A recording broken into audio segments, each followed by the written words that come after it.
Good afternoon, everyone. Assalamu alaikum, Ramadan Mubarak. Today we will study the first chapter of chemical engineering thermodynamics.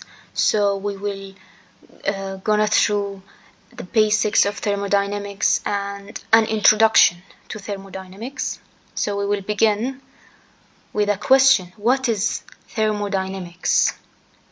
Actually, if we will gonna break this word, we will know that thermo means heat, dynamics means refers to motion or movement, so it's not static, it's the opposite of static. So what is thermodynamics? Thermodynamics deals with the concept of heat and temperature and the interconversion of heat and other forms of energy. So to be specific, the thermodynamics explain how thermal energy is converted to or from other forms of energy and how matter is affected by this process. Thermal energy. The thermal energy is the energy that comes from heat. As I said, thermo. It means heat, so it refers to heat. That's why. So thermal energy is the energy that comes from heat. Why do we need to study thermodynamics? Actually, as a chemical engineers, we should study thermodynamics so we can by nature, and in nature there are many interactions between energy and matter. So we need to understand these interactions.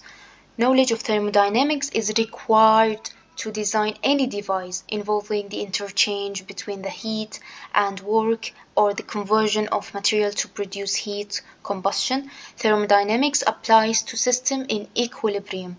So here, the knowledge of thermodynamics is very crucial.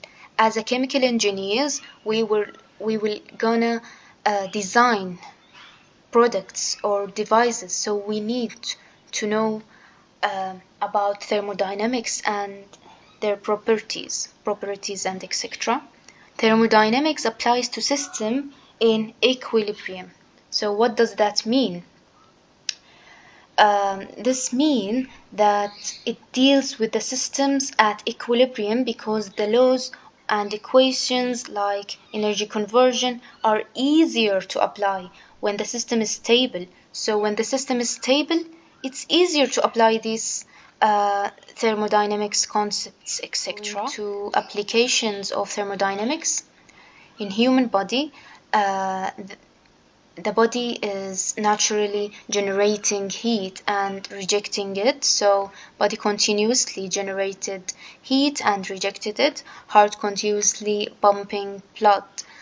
Various energy conversions occurs in the body cells, so there are a lot of interactions in human body, and this is one of the applications of thermodynamics. Going to the applications of thermodynamics in the human are creating it, like it's not from the nature like human body, but it's one of they are also applications like automobile engines, rocket engines, power plants like distillation plants, etc., refrigerators, heating, ventilating, and air conditioning. Basic definitions. This slide, I think there is a problem in this slide, so I will explain it without. It's okay, I will explain it. Basic definitions, we must know what is the definition of system. What does system mean? So system is a quantity of matter in space chosen for study. So system is a quantity of matter or a region in space chosen for study, and the system, there is something around the system called surroundings. So everything out of the system is considered to be a part of its surroundings. So surroundings means everything around the system. And there is something also called boundary. What does boundary mean? Boundary is uh, the one that separates the system from its surrounding. Like this square, this is a system. We will imagine that this is a system, and this dotted line called boundary. So everything out of this square is called surroundings. So the boundary sometimes it can be in rest or in motion. So we will go to learn about the types of system.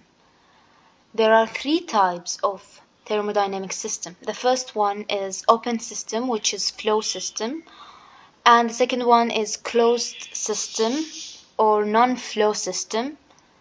The third one is isolated system. Open system.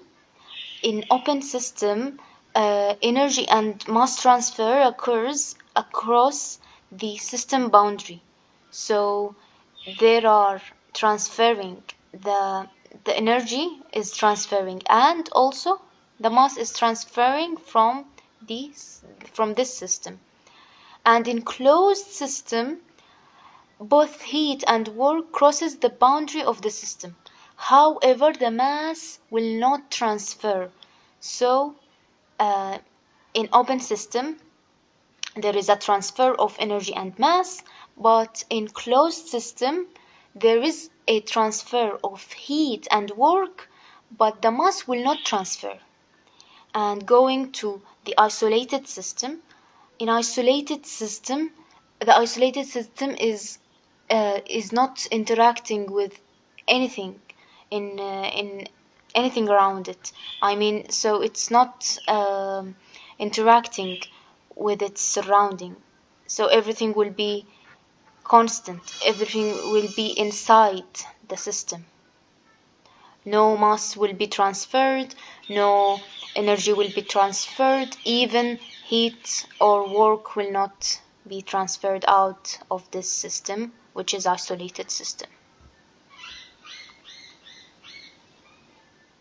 Open system, like I said, both matter and energy crosses the boundary of a system. Most of the engineering devices are generally open systems, like compressors, pump, engines, etc. But in closed system, there will be energy transfer, but there will be no mass transfer. In isolate, an example of thermodynamic system. So to understand the three types of system, we can use this example. Like, for example, if we have a cup of coffee, you can observe actually the heat. If you touch this cup of coffee, you will feel the heat. So there is a heat transfer. The heat is transferring from the system to the surrounding. Also, you can observe and see the steam going up. So when the steam goes up, there will be mass transfer because the quantity will be affected a little bit. So this vapor will go up, so the mass will be transferred. So in open system, the heat can be transferred also as well as mass. In closed system, if we have a cup of coffee with a lid, what will happen? You will not see the steam, so there will be no mass transfer actually, but you can feel the heat around the cup. So you can feel the heat, so there will be a heat transfer. That means that the heat is transferring from the system to the surroundings. So in the last example, isolated system, we know that isolated system, there is no interaction between system and surroundings. So if we have this example, if we have a thermos bottle it will not allow the heat to transfer from the system to the surroundings, so there will be no heat transfer as well as no mass transfer. Macroscopic and microscopic approach in thermodynamics. What's the difference between them?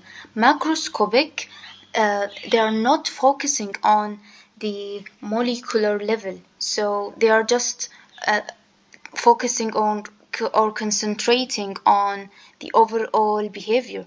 But microscopic, they are focusing on how the molecules behave, so they are focusing on the molecular level. We will read now macroscopic approach, not taking into account the events occurring at molecular level. So they are not focusing on how the molecules behave. It is concerned with gross or overall behavior. This is known as classical thermodynamics, while microscopic, they are focusing on the molecular level. It considers the very large number of discrete molecules at different velocities and energies. It is concerned directly with the structure of the matter. So it's known as statistical thermodynamics. Macroscopic, the analysis of macroscopic is simple mathematical methods, but in microscopic they are using statistical and mathematical methods. So macroscopic, the analysis requires simple mathematical formula, and in microscopic, advanced statistical and mathematical methods are needed to explain the change and behavior in the system. And actually microscopic,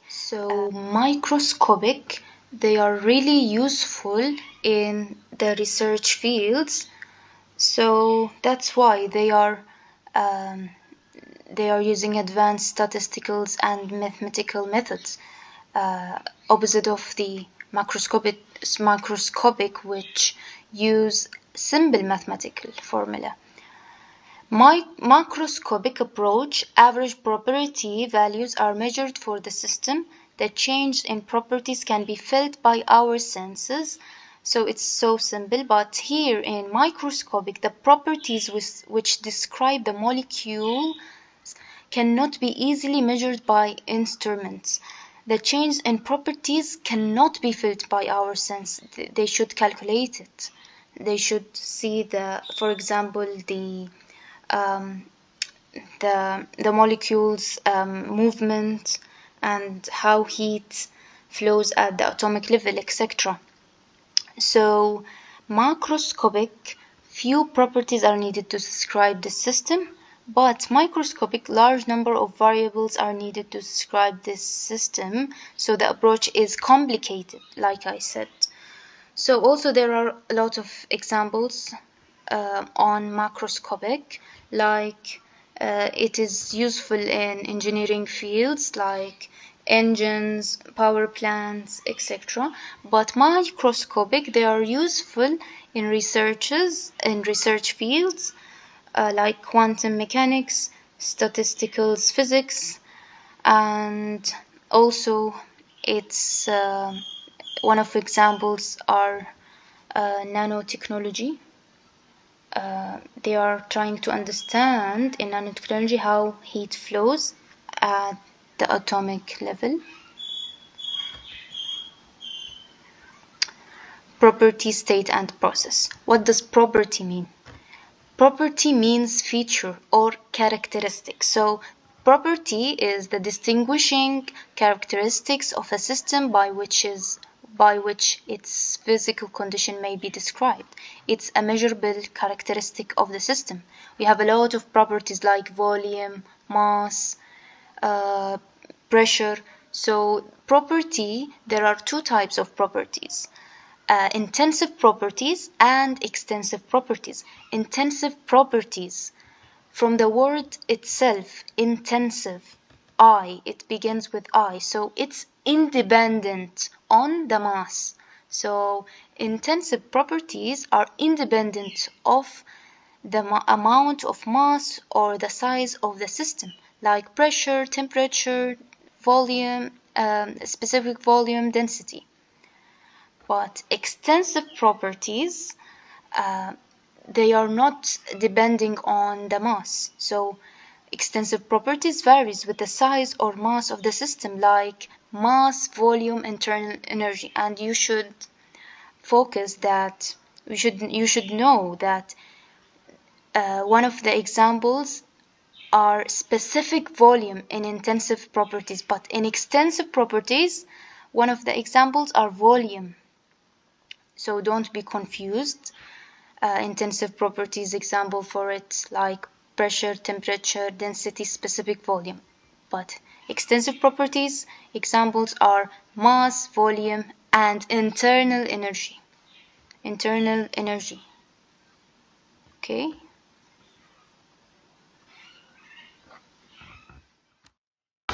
There is an easy way to determine whether a property is intensive or extensive.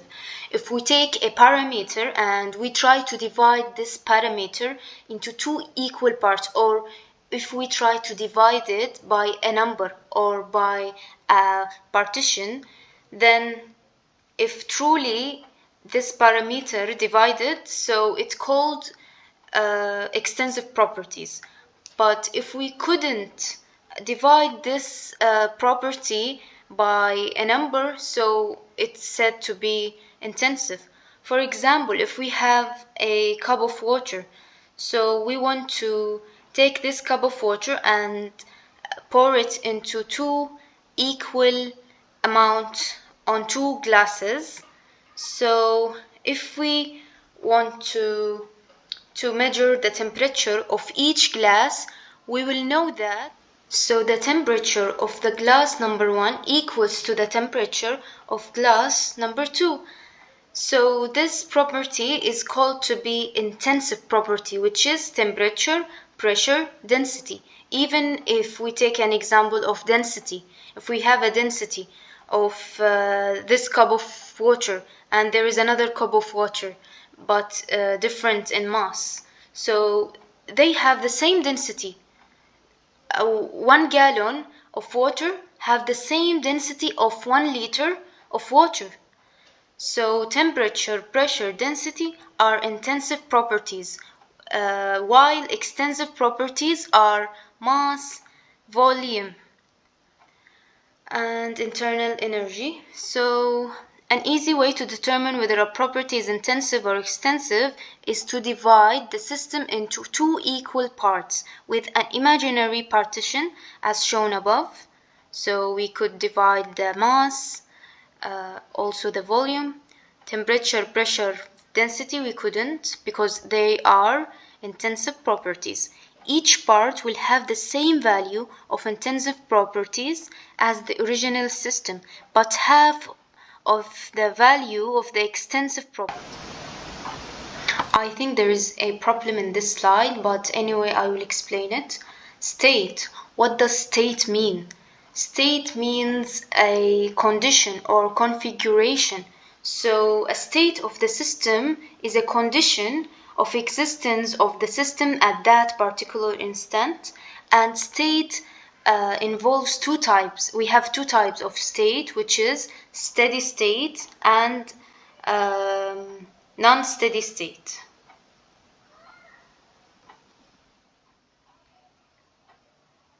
Moving to the process. What does process means? Process occurs when the system undergoes a change in a state from 1 to 2 or 2 to 1, or an energy transfer at a steady state. So if we have this picture or this graph, there is 2 points. One is point 1 and the another one is 2.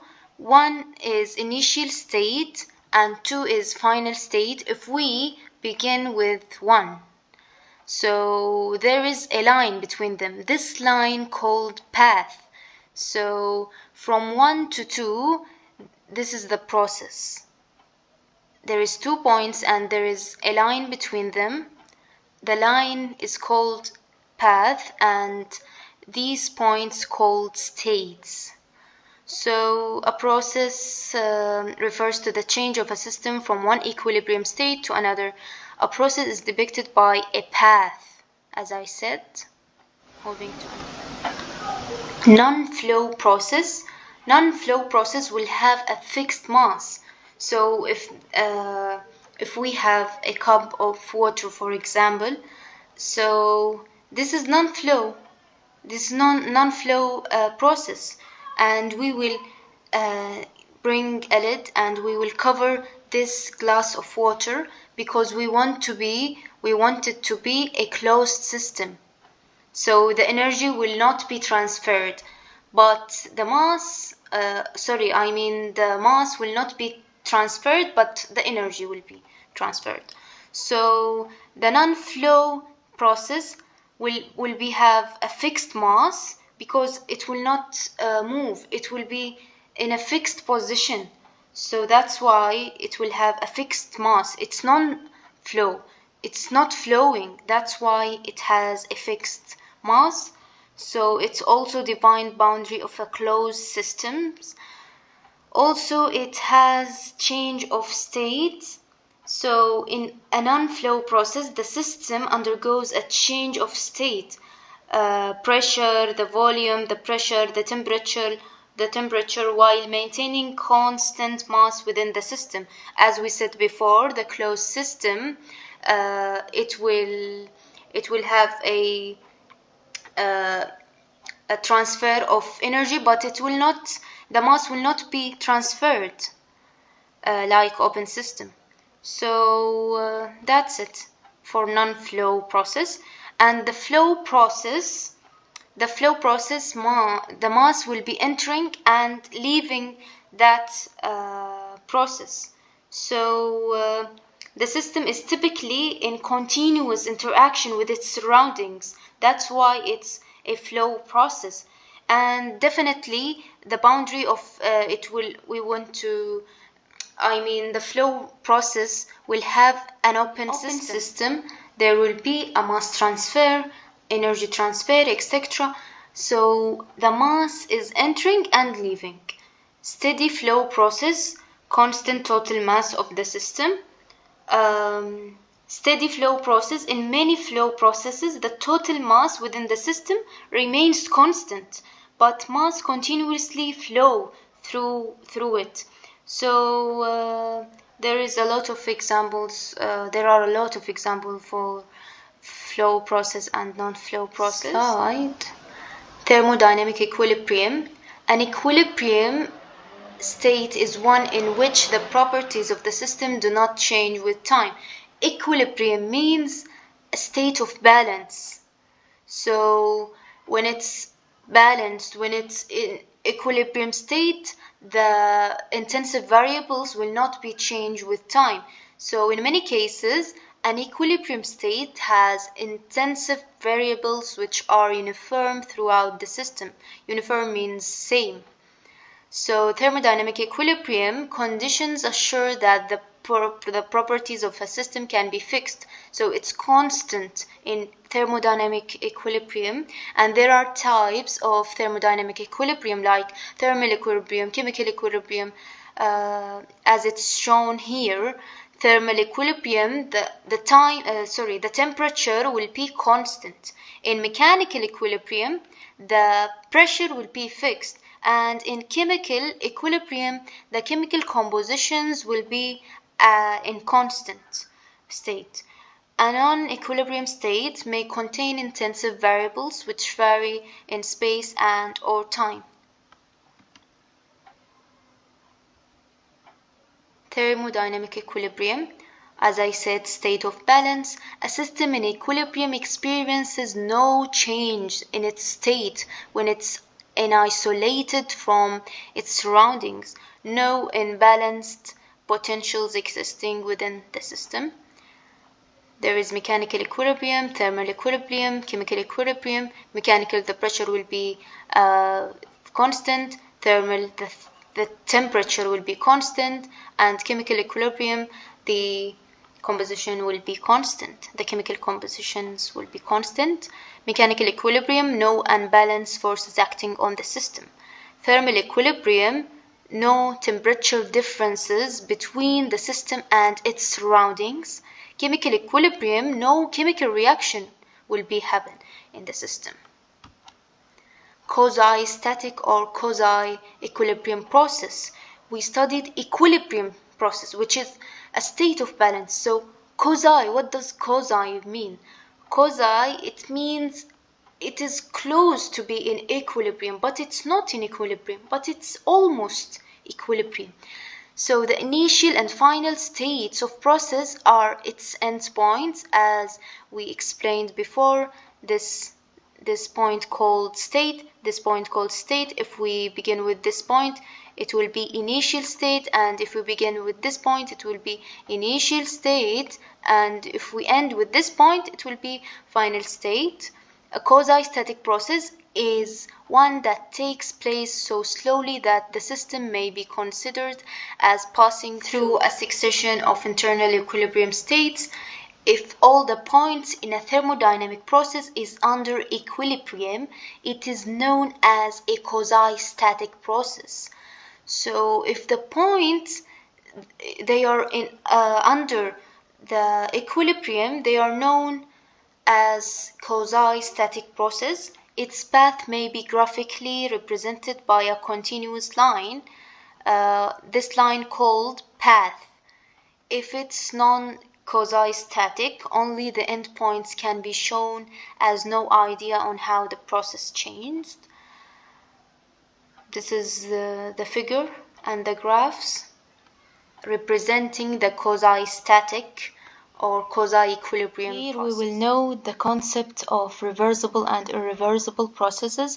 So what does reversible mean? Reversible, that we can a process that we can convert something to its initial state or its initial condition. So it's a process that can go forward and backward without any loss of energy or change in the system. So even we have example like if we have a cube of ice, we could melt it, so it will convert from solid phase to liquid phase. Or even we could boil water, then we could condense it back. So that's an examples of reversible processes of process. So a reversible process passes through the same states on the reversed path as were initially visited on the forward path.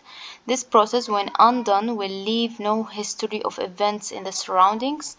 It must pass through a continuous series of equilibrium states, so it should be at equilibrium states. It must be a sequence of equilibrium states.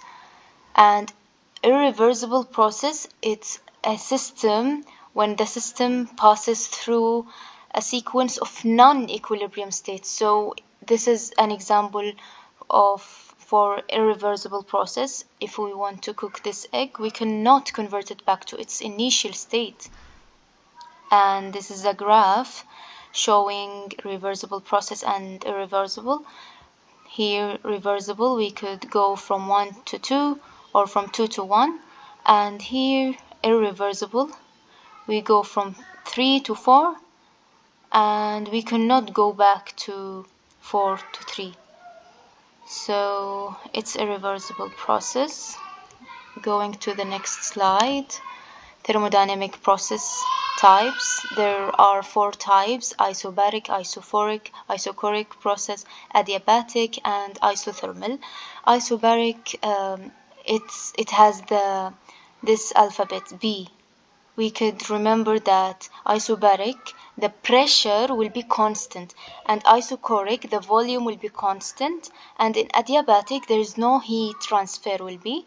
And in isothermal, the word thermal means heat, so the temperature, it will be constant. So isobaric process, thermodynamic processes in which the pressure remains constant, is known as isobaric process. Isochoric process, thermodynamic process in which their volume remains constant, is called isochoric process. Adiabatic, there is no heat transfer involved in adiabatic process. Isothermal, the process in which the temperature remains constant or fixed. These are different processes. These are different graphs of the four processes that I explained between P and V. And this curve showing the temperature. Isobaric, the pressure will be constant. And isochoric, with P and T, the volume will be constant, so it will be a straight line. In isothermal, the temperature will be constant, and the graph will in x-axis will be T, and in y-axis there is P, which is pressure. So the temperature will be constant in isothermal process. An adiabatic is one in which no heat enters or leaves the system. Q equals to 0. This is a graph. So what does thermodynamic cycle means? A thermodynamic cycle is a series of processes that return a system to its initial or original state. So it's a sequence of processes that return a system to its initial state. So if a system undergoes a process, and if at the end of the process the system returns to its original or initial state, the system is said to have undergone a cycle. Examples for cycle: Carnot cycle, Otto cycle, Diesel cycle, and Rankine cycle. Also we have this example, which is Carnot cycle.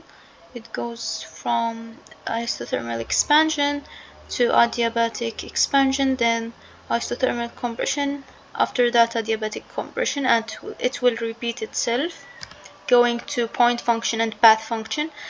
It's so easy actually. Point function is depending on the points of the system, like the initial and final state, but path function depends on the path and the 2 points or the 2 states of the system. Point function, also called state function.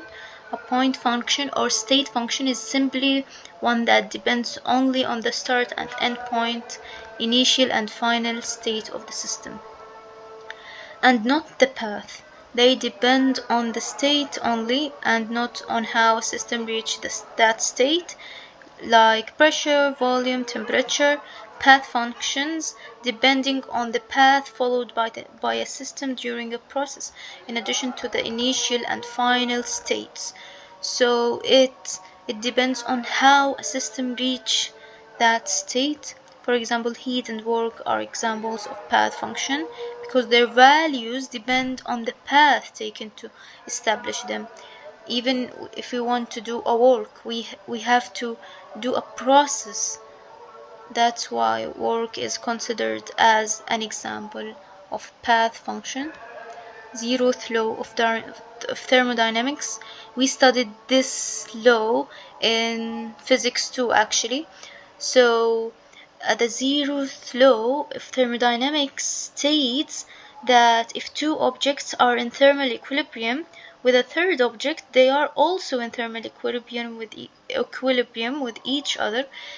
For example, if we have A and B, A is equal to C, equal to the temperature of C, and B is equal to the temperature of C, so they are in equilibrium with each other.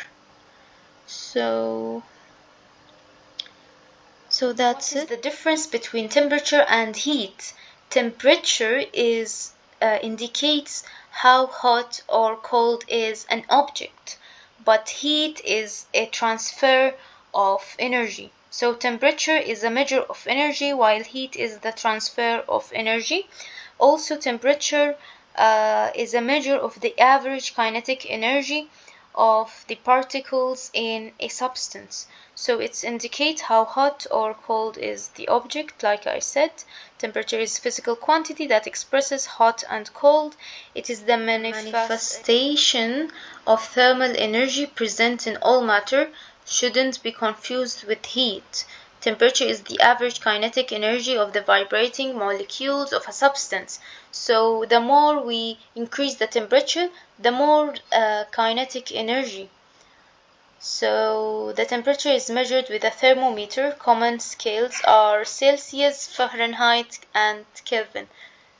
So if they give us in the exam the temperature in Celsius, we can convert it to Kelvin by adding 273.15. These are temperature scales. And now going to thermometry, and we will end this chapter with this concept. What does thermometry mean? So thermometry is the science of measuring temperature. Like thermometers use expansion of liquids like mercury or electrical resistance to measure the temperature. Thermometry is the science and practice of temperature measurement. To obtain a quantitative measure of a temperature, a reference body is used, and a certain physical characteristic of this body which changes with temperature is selected. The change in the selected characteristics may be taken as an indication of change in temperature. The selected characteristic is called the thermometric property, and the reference body used in the determination of temperature is called the thermometer. That's it.